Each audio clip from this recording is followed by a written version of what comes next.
Se você me segue, sabe que eu gosto muitíssimo da obra do Graciliano Ramos, que eu creio que junto com Machado de Assis, Carlos Drummond de Andrade, Guimarães Rosa e Clarice Lispector são ali os meus escritores brasileiros preferidos.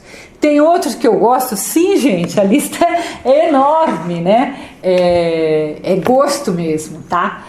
Claro que esses 5 eu considero não apenas bons escritores, mas escritores excepcionais, muito mais do que bons, tá?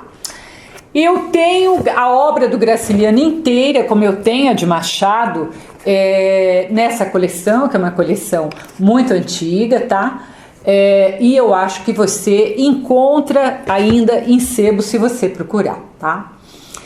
Eu comecei falando aqui de Graciliano pelo seu livro Infância, que é o mais autobiográfico e que ajuda muito a entender os outros romances do Graciliano, né? Como, por exemplo, o famoso Angústia, que também tem vídeo aqui no canal.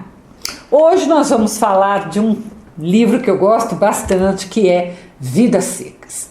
Mas eu queria pedir a você que, e isso é importante, porque tem chamado minha atenção, que quando eu posto, por exemplo, um vídeo de Gracilianos, você voltar lá no canal e procurar na playlist Graciliano Ramos e tentar ver os outros vídeos junto. Por quê? Porque os vídeos, eles formam um painel, né? Eu vou acrescentando algumas coisas à medida que eu vou fazendo vídeos sobre um determinado escritor. Você vai aprendendo as marcas da narrativa daquele escritor, né? Os temas que ele mais costuma usar. Então, eu acho que isso é muito interessante para quem quer realmente entender sobre um autor.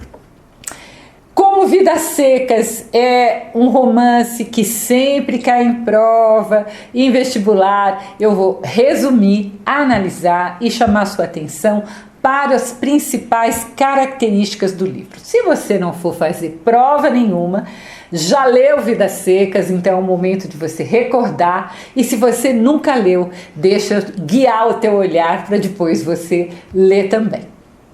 O livro começa com Fabiano, Sinhá Vitória, os 2 filhos e a cachorra chamada Baleia caminhando pela Caatinga, uma planície seca, árida, sem sombras ali, né, no sertão nordestino. A família, todos ali estão extenuados, com fome e com sede. O filho mais velho, num determinado momento, ele começa a chorar, para de andar e senta-se no chão. O pai, o Fabiano, fica muito bravo com ele, cutuca o menino com uma faca para que ele se levante e continue a andar, mas a criança continua sentada, chorando. O Fabiano, então, toca na criança, né? Ele está com vontade de matar a criança, mas ele vai ali olhar a criança, né? E aí ele percebe que a criança está muito fria. E o narrador, que é em terceira pessoa, né? Ele explica essa raiva do Fabiano, né? Abre aspas. Tinha o coração grosso, queria responsabilizar alguém pela sua desgraça. Fecha aspas. Então, quando você tem um certo estranhamento, como que um pai quer matar um filho, né? É isto, tá? É por causa dessa situação. O sertanejo pensa até em abandonar o filho naquele descampado, né? Mas ele pensa nos urubus, nas ossadas. Então, quando ele estava ali olhando a criança, apalpando a criança, ele vê que a criança está muito fria e neste momento a paternidade fala mais alto, né? E a raiva vai embora, né? A raiva desaparece. Ele pega então o filho e põe no cangote. Para quem não sabe o que é cangote, cangote é uma gíria nordestina para pescoço. Então ele põe aqui a criança assim, né? No pescoço, caída para frente. Que é mais ou menos colocar a criança nas costas, tá? Mas é diferente porque vem bem no pescoço. O narrador diz também que Sinhá Vitória apontou uma direção para o marido com sons guturais, sinalizando que eles estavam perto de algo. Nós não sabemos bem o que é esse algo, mas eles estão perto de algo. E aqui eu chamo já a sua atenção para uma coisa que é muito importante nesse romance, que são esses sons guturais com os quais o casal se comunica e se comunica com os filhos. Você vai perceber ao longo do livro todo como faltam palavras para que eles consigam se expressar bem, né? E como isso os angustia, principalmente o Fabiano.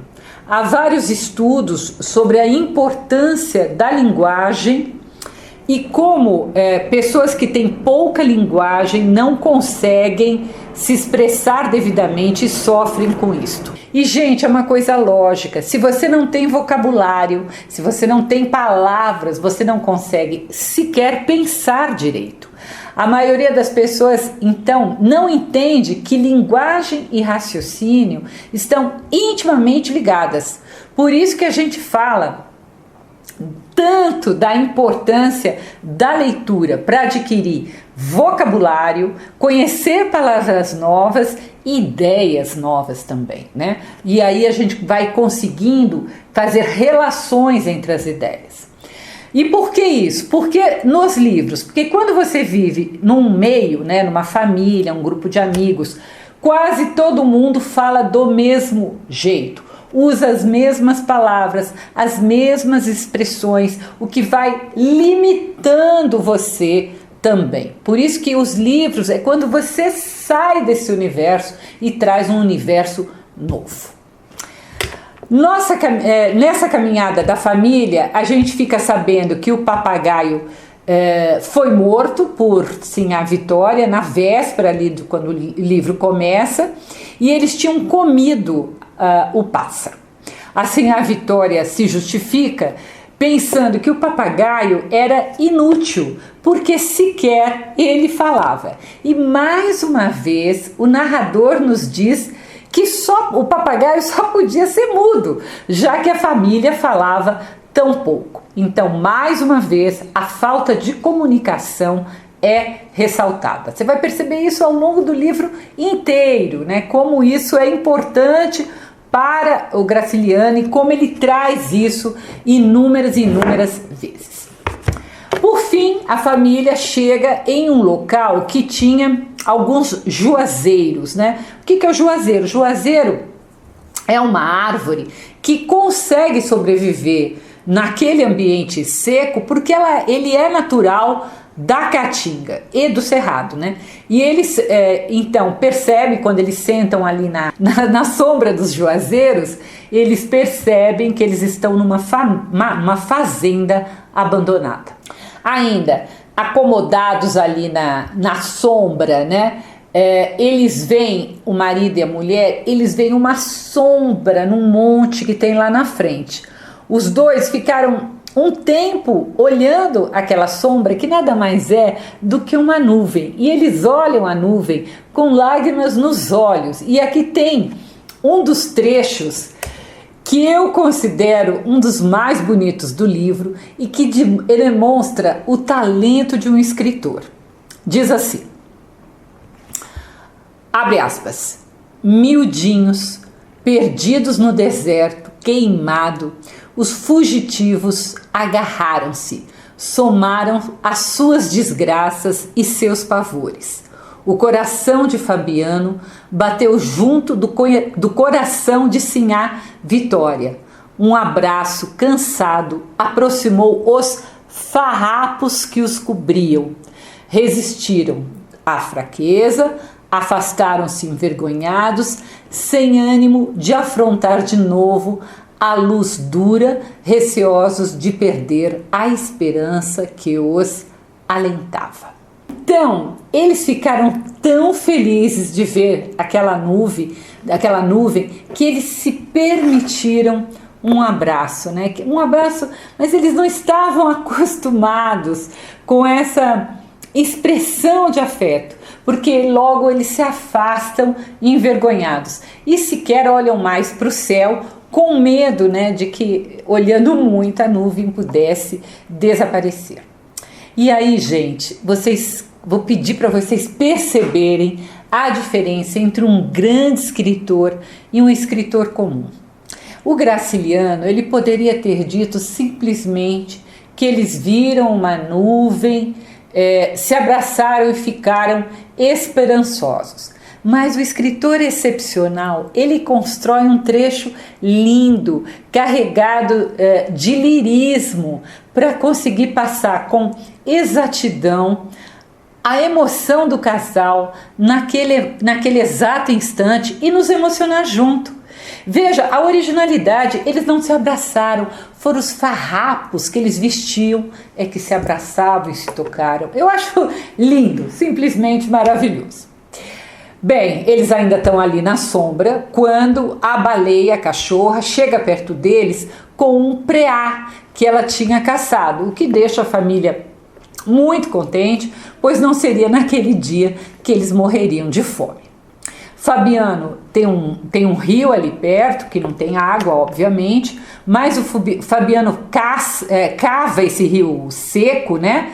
E ele vai cavando até que brota um pouco d'água, que mesmo ali enlameada, né, da lama ali do rio, ele consegue matar a sua sede e a da família.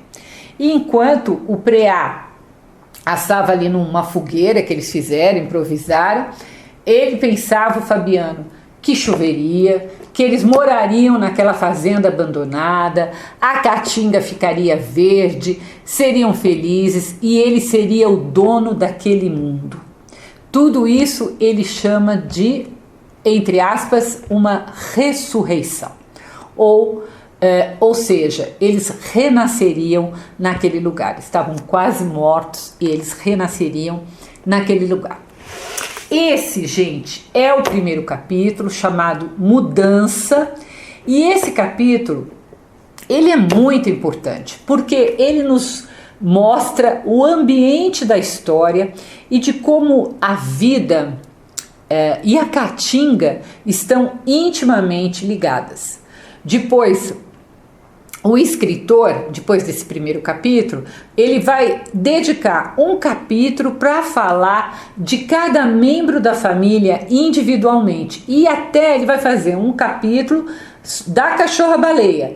E isso permite, esses capítulos, permite a nós leitores nos aproximarmos de cada uma dessas personagens separadamente, entender melhor cada personagem, porque aí essa personagem vira naquele capítulo a protagonista, né? E é muito bom saber o que pensa, né, aqueles outros personagens. Bem, então a família passou a morar naquela fazenda abandonada. Entretanto, quando as chuvas começaram, as chuvas chegaram, aquela fazenda tinha um dono, né? E o dono então da fazenda voltou. Mas como ele não morava ali, ele empregou o Fabiano como vaqueiro, porque ele ia trazer também animais de volta para aquela fazenda. E a família então pôde permanecer lá para tomar conta da fazenda, claro, e também dos animais, tá? E aí eles iam fazer aquele esquema que se faz muito no meio rural, de dividir lucro, tal, o Fabiano e o dono da fazenda. O Fabiano, ele se entristecia um pouco de se considerar, abre aspas, plantado em terra alheia. Ele pensava que ele era um vagabundo empurrado pela seca. Mas o Fabiano, ele vinha de uma linhagem de vaqueiro, seu pai tinha sido vaqueiro, seu avô, e ele tinha orgulho de ser vaqueiro, ele gostava do seu trabalho. Então, ele vai ficar bem ali na fazenda, fazendo o trabalho de vaqueiro, mesmo sendo terra alheia. O narrador, ele descreve Fabiano assim, abre aspas, vivia longe dos homens, só se dava bem com animais. Os seus pés duros quebravam espinhos e não sentiam a quentura da terra. montado, confundia-se com o cavalo, grudava-se a ele e falava uma linguagem cantada, monossilábica e gutural, que o companheiro entendia. E mais para frente, de novo, o escritor é reforçada a dificuldade de expressão, quando o narrador conta, abre aspas, na verdade, falava pouco, admirava as palavras compridas e difíceis da gente da cidade. Tentava reproduzir algumas, em vão, mas sabia que elas eram inúteis e talvez perigosas. Então, olha a ideia, fecha aspas, olha a ideia de quem não tem um grande vocabulário, que acha que as palavras que ele não conhece são inúteis e até perigosas. Então, novamente, eu chamo sua atenção para o problema da linguagem e de como o modo de falar do povo da cidade assustava o Fabiano, como ele se sentia inferiorizado, né? Mesmo sendo um vaqueiro corajoso, resistente, né? Que não sentia nem a quentura da terra. Gente, isso é muito comum, né? A gente vê pessoas muito simples, muito humildes, né? Que não conseguem se expressar bem e nem ao menos perguntar quando não entenderam alguma coisa. Então aquela pessoa fica alheia, né? Ela fica quietinha, ela fica ali com vergonha no seu canto e fica alheia ao que está acontecendo, porque ela tem inclusive vergonha de perguntar. Então por isso que é tão importante a linguagem. A grande admiração de Fabiano era para um antigo vizinho deles, né, antes deles saírem fugindo da seca, e era um vizinho chamado Seu Tomás da Bolandeira, que tinha o hábito de ler e de falar de palavras difíceis, e por isso então era respeitado por todo mundo. Ele diz até que o Seu Tomás votava, olha que importante, ele votava. Já a Vitória, ela queria mesmo, o grande sonho dela era ter uma cama igual a do Seu Tomás da Bolandeira. Mas o Fabiano achava o sonho da cama da Sinhá Vitória uma doidice, e ele se perguntava se cambembes como eles poderiam ter esse luxo. Cambembe, para quem não sabe, é desastrado, sem habilidade, mas também tem um outro significado que é de algo sem valor. É nesse sentido que o Fabiano está utilizando. Ele diz que eles são pessoas sem valor. Fabiano acha que eles estavam ali na fazenda de passagem e que um dia o patrão os botaria para fora. Ele queria ser homem e andar de cabeça erguida, mas também pensava que jamais seria esse homem que ele queria, pois seria mesmo, era um cabra a vida toda, governado pelos brancos, quase uma res na fazenda alheia. E essa é uma marca da obra do Graciliano, né? Se você ler vários romances do Graciliano, você vai sempre reparar, né? Os seus personagens principais, os seus protagonistas, eles estão sempre brigando, olha aspas aqui, brigando com o meio em que vivem. Eles nunca estão satisfeitos, porque eles conseguem enxergar, perceber o que há de ruim naquele meio. Mesmo que eles não consigam se expressar devidamente, definir o que é este ruim que eles percebem, né? Eles só são capazes de sentir e se angustiar. O Fabiano não sabe nada sobre grandes latifúndios, sobre opressão, ele só sente ali que ele é tratado como uma res, como mais uma cabeça de gato. Um dia, o Fabiano vai à cidade comprar mantimentos e um corte de chita, lá que assim a Vitória tinha pedido, querosene, mas ele parou para beber na bodega. e, sob o efeito da cachaça, ele sentou-se na calçada, né? Porque ele achava que o dono da bodega, ele sempre achava que ele estava sendo enganado, né? Porque como ele não tinha estudo, ele achava que ele estava sendo enganado. E quando ele estava ali na sarjeta, passou um soldado amarelo, e amarelo é uma alusão à cor da farda, né, do soldado, e o soldado convidou o Fabiano para jogar baralho. Sem saber o que responder ao soldado, todo atrapalhado, o Fabiano seguiu o soldado bem obediente, como ele era sempre frente a uma autoridade. E acabou perdendo todo o dinheiro que ele tinha, dos mantimentos, ali no jogo. Sem saber o que fazer, o Fabiano saiu ali do jogo sem falar nada, pegou seus pertences, né? Imaginando que mentira que ele contaria para assinhar a vitória. Já era tarde, ele chegaria à fazenda, inclusive à noite. Entretanto, quando ele estava na rua, o soldado amarelo o empurrou, porque estava bravo ali o soldado, porque ele havia se despedido.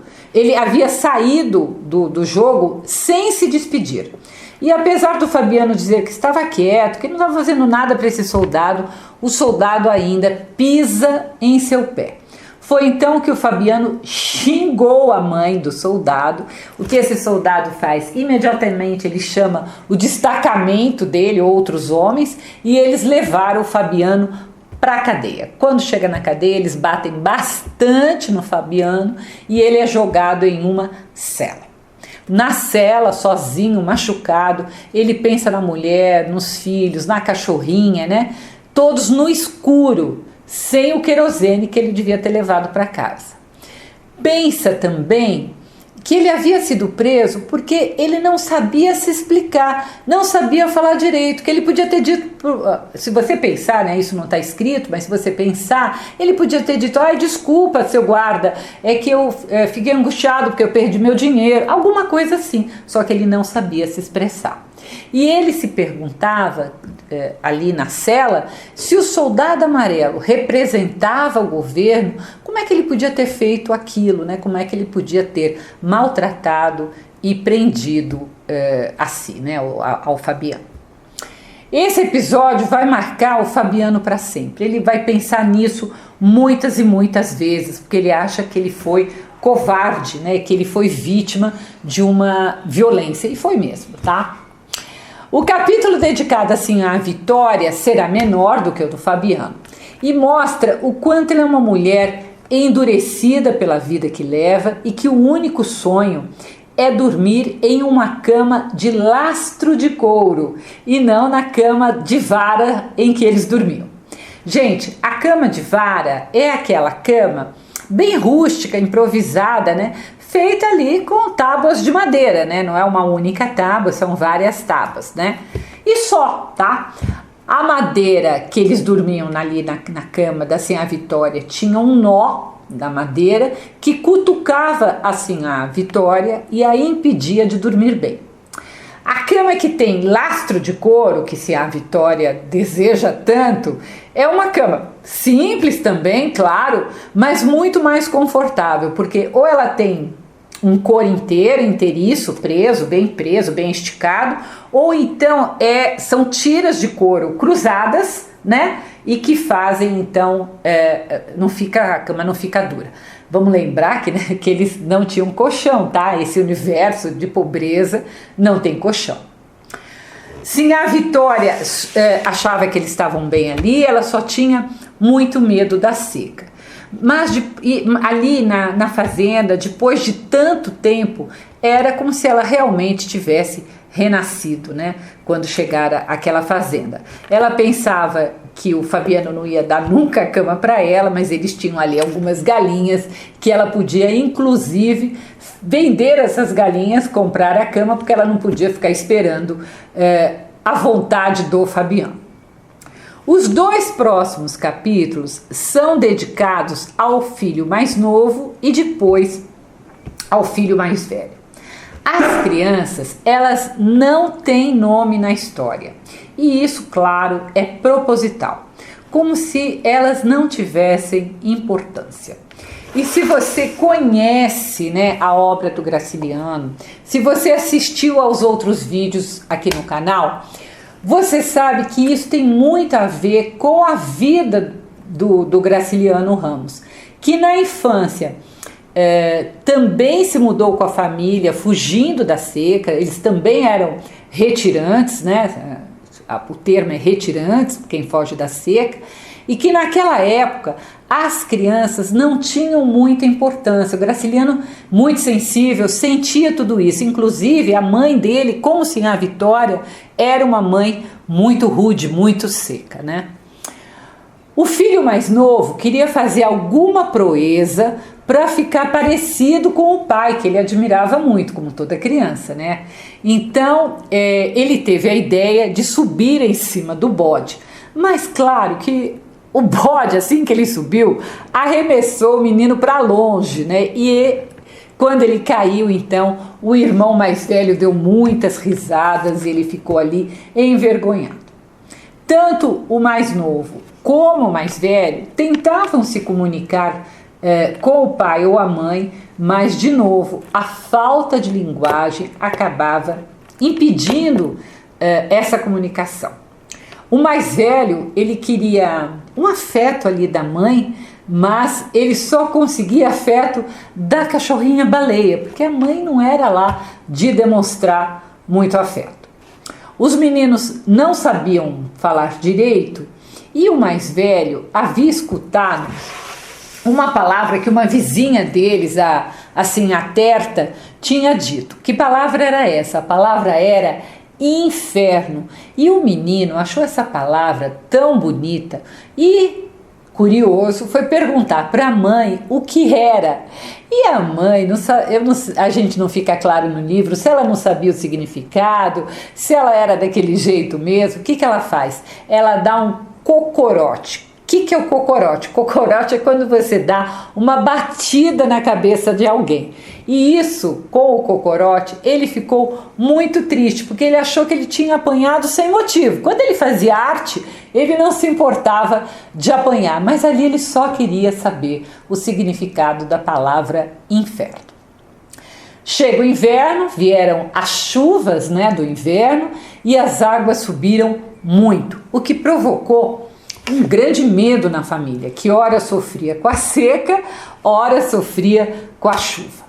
Eles ficaram com medo que a casa pudesse ser invadida pelas águas, né? Então, à noite, eles ficavam ali, durante o dia também, porque chovia noite e dia, eles ficavam em volta do fogo, a família tentava se aquecer. E o Fabiano, ele tentava, com muita dificuldade, contar algumas histórias, né, em que ele parecesse bem. Mas os meninos, eles não conseguiam entender, tanto porque o pai tinha dificuldade em se expressar, mas porque o pai ia mudando as histórias.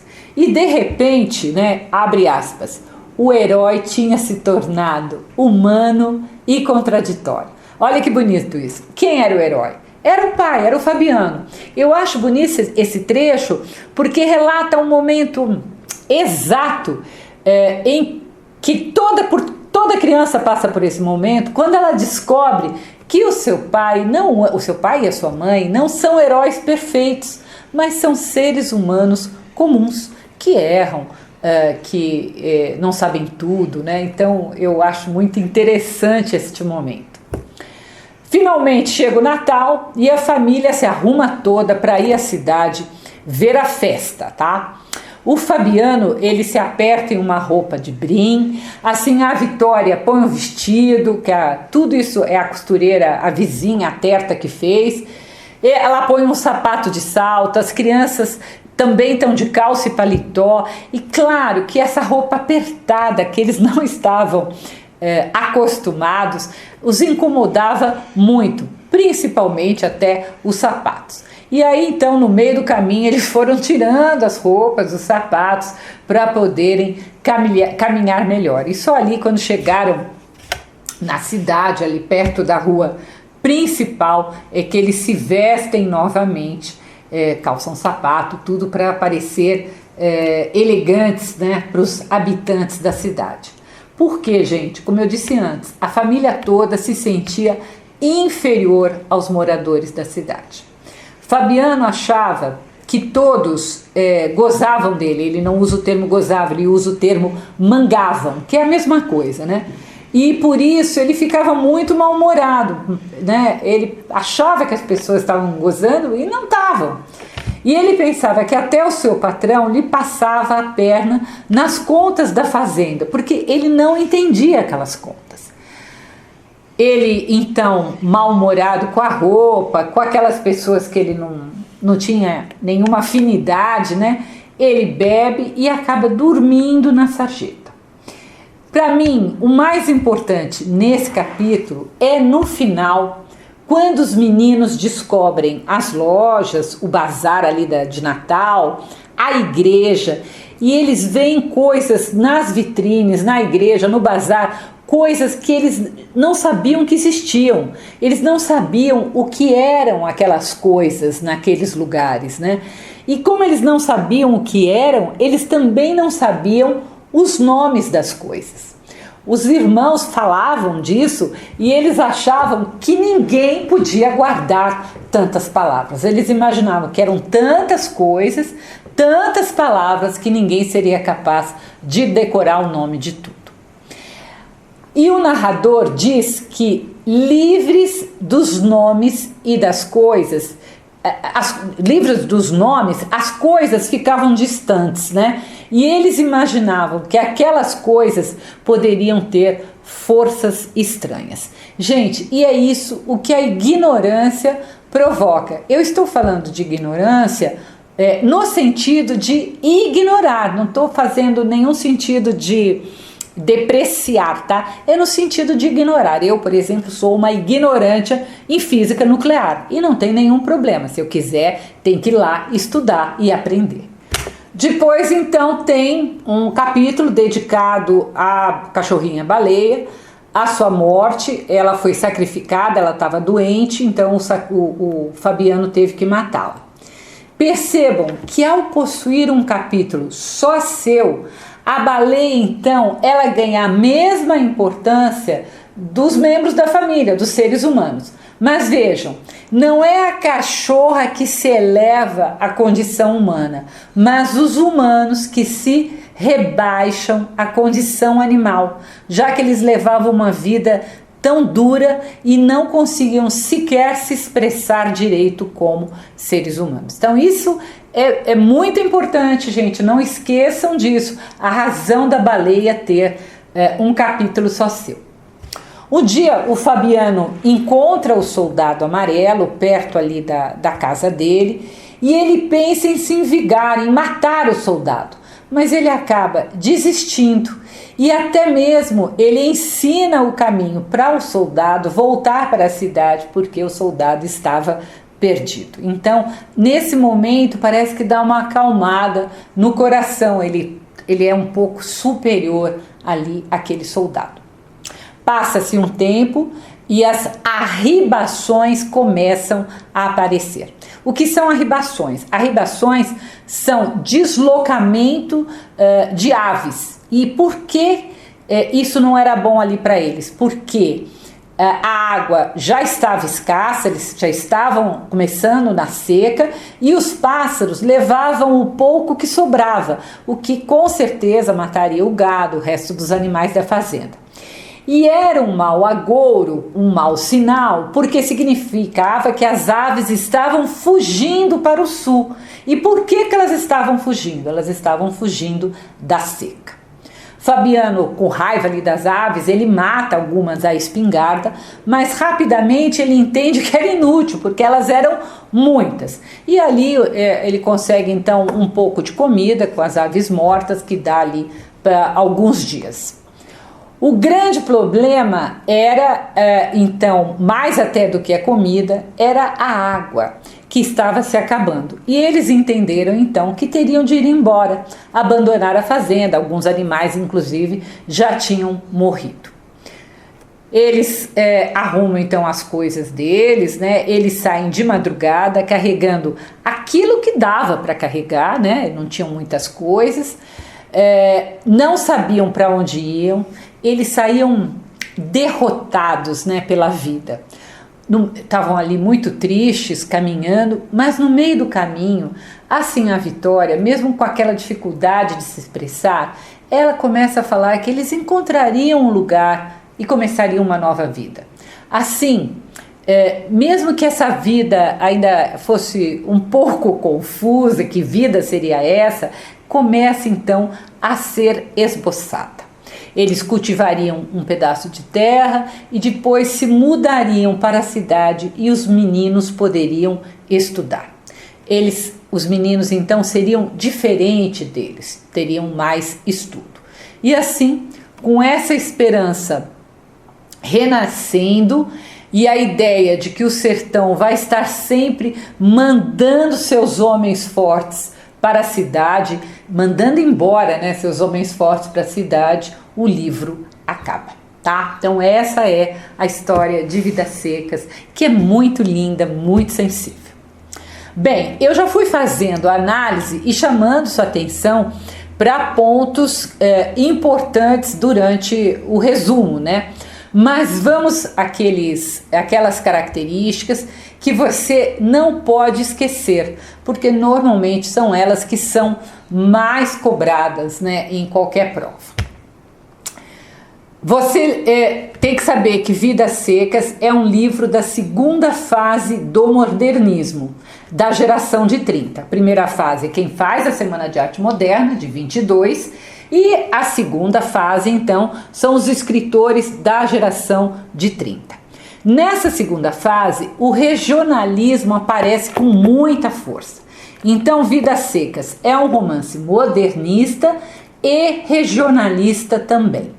Não apenas o sertão nordestino, a região da seca está presente na história, como também os habitantes da região, né, as características desses habitantes, as características da vida enfrentando a seca e vários termos, várias palavras que eles usam, como cama de vara, cocorote, cangote, não vou lembrar todas aqui, mas são muitas, tá? Então ele traz também o vocabulário coloquial, tá, gente? Aquilo que se fala ali nesse ambiente no dia a dia. Apesar de ter sido publicado em 1938, imagina-se que Graciliano, isso não tem escrito em nenhum lugar, mas imagina-se que Graciliano tenha ambientado a história durante a República Velha, que durou de 1889 a 1930, justamente o período em que o escritor também foi criança, né? E ele foi retirante nesta época também. O livro, não pode esquecer, começa com uma fuga e termina com outra fuga, apesar da eterna esperança dos personagens de que a vida um dia possa melhorar. Apesar disso, né, no começo quem tem essa esperança é o Fabiano, no final é sim a Vitória, mas apesar dessa esperança passa para nós leitores um certo fatalismo, né, como se não houvesse solução para aquela seca, para aquela pobreza. Aliás, o fatalismo é uma outra marca da obra de Graciliano, né? Sempre há um fatalismo, como se ele fosse incapaz de melhorar aquela situação. Vidas Secas é um romance de crítica social em que, além das condições subhumanas em que vivem os retirantes, eles ainda são oprimidos pelo latifundiário, que na história é representado pelo dono da fazenda, né, que é o dono da terra, mas que não se importa com as condições subhumanas em que o seu empregado e sua família vive, e também eles são oprimidos pela força do governo, que é representado pela agressividade gratuita do soldado amarelo. Então, essa opressão do governo e do poder do dinheiro, né, do grande latifúndio, e até desse meio ambiente hostil, fazem com que os personagens se tornem seres humanos ainda menores, né, e mais indefesos, já que são tão desprovidos de tudo, tá? Outra coisa importante, a falta de educação e, consequentemente, a falta de linguagem, de ter como se expressar e compreender o que há além daquela vida, né, bruta que eles levam, né, limita o universo dos personagens, como limita de qualquer pessoa, tá, gente? Isso não muda da ficção para a realidade. Por isso que linguagem é tão importante. Vidas Secas é um grande livro, porque o autor, ele mesmo, já falei, um retirante da seca em sua infância, ele consegue escrever um livro mostrando os detalhes de uma vida e das relações entre aquela gente, que só quem viveu muito, ou então quem observou muito de perto, consegue, né? Ele vai além de falar da seca, ele fala de sentimentos que essa seca provoca naquelas pessoas. Creio que é isso. Se você quiser conhecer minhas crônicas, eu as publico todas as terças-feiras no meu site www.miriambevilacqua.com.br. Não deixe de se inscrever no canal, isso é muito importante, não só para você ficar sabendo tudo que eu publico, mas porque é importante para um canal pequeno. Dê seu like, compartilhe, e se você quiser que eu faça alguma análise, me escreva. Eu não consigo fazer às vezes muito rapidamente, porque eu já tenho uma fila de pedidos, mas eu sempre escrevo ali e coloco na fila. Assim que der, eu faço. Um grande abraço.